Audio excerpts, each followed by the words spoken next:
Salut les amis, on se retrouve pour une nouvelle review sur Boruto, donc de l'épisode 16, qui n'a pas été foncièrement mauvais, mais qui n'a pas été exceptionnel non plus, puisqu'on retourne directement dans le cadre scolaire, puisque nos protagonistes préférés commencent à passer leurs épreuves. Mais on voit ça tout de suite après le générique.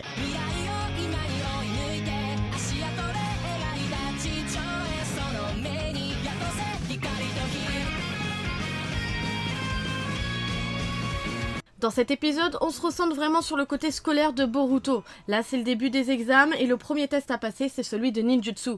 Depuis les 15 premiers épisodes, on sait très bien quel personnage ne s'en sort pas du tout avec cette matière, c'est Denki.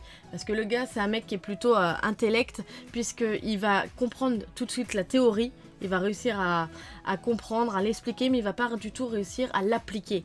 Et donc l'épreuve de ninjutsu est tout simplement le fait de marcher sur un mur. Et on se rappelle forcément de cette épreuve que Kakashi avait fait à Sasuke, Sakura et Naruto à l'époque, quand ils devaient monter sur un arbre et le premier qui arrivait aurait gagné, et que c'était Sakura.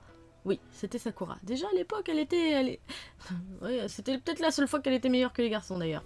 Bref, donc Denki tente tant bien que mal de monter sur ce fichu mur, mais il ne s'en sort pas. Et il va avoir tous ses camarades qui vont tenter de lui expliquer tant bien que mal comment faire, avec de multiples formules, de multiples explications, etc. Sauf que le gars ne s'en sort pas. Et là, on se retrouve face à un personnage qu'on n'avait pas encore vu, ou alors à peine aperçu depuis le début de cette série.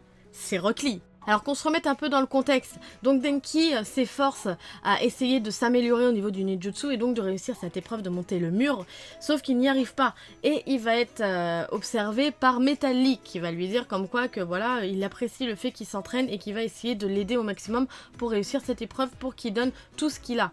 Donc ils vont s'entraîner etc, à grimper une falaise.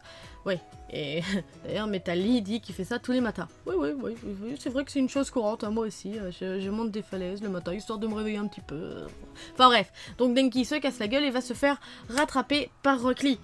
Et là, je me suis dit, oh, l'apparition de Rock Lee. Donc, éventuellement, ça va être, ce qui va être mis en avant, ça va être la relation père-fils avec Metal Lee. Et donc, éventuellement, on pourrait savoir qui est sa mère. Donc, est-ce que j'ai raison? Est-ce que c'est son fils adoptif ou pas?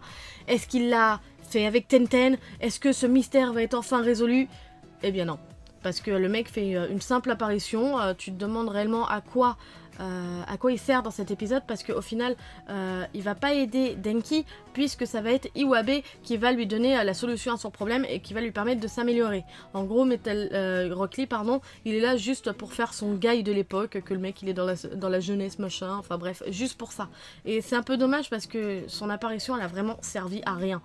À part nous faire avoir de faux espoirs, c'est tout, ça a servi vraiment qu'à ça et c'est vraiment dommage. Bon après je vais pas vous raconter tout l'épisode parce que honnêtement il n'y a pas eu assez d'événements intéressants pour qu'on puisse s'attarder dessus. Mais par contre là où je voudrais revenir c'est sur l'existence même de cet épisode. Pourquoi est-ce qu'il a été fait? Pourquoi est-ce que d'un seul coup après l'épisode Sumire on repasse au stade scolaire où il ne se passe rien dans les épisodes et que c'est vraiment du quotidien qu'on se tape?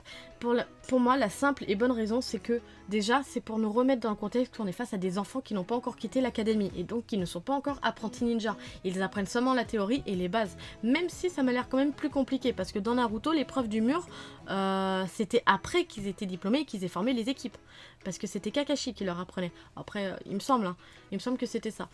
Mais bref, là où je voulais en venir, donc on les remet dans un cadre scolaire, on se remet en tête que c'est des enfants et qui vont passer leur examen.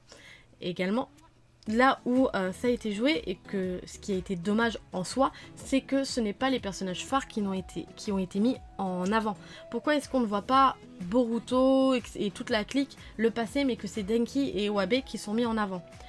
Pour moi, c'est tout simplement parce que comme ces deux personnages qui ont été là pour faire du remplissage de la classe, qui ont été créés pour ça, pour que ça ne tourne pas que autour de la génération après Naruto, donc des enfants, c'est histoire que qu'il y ait de la diversité, qu'il y ait d'autres personnages, etc. Donc ces personnages-là, même si ils ont été faits pour ça, ils ont eu quand même une importance importante. Bref, ils ont eu un intérêt important dans les 15 premiers épisodes de Boruto, parce qu'ils étaient là pratiquement à chaque épisode et ils ont participé quoi.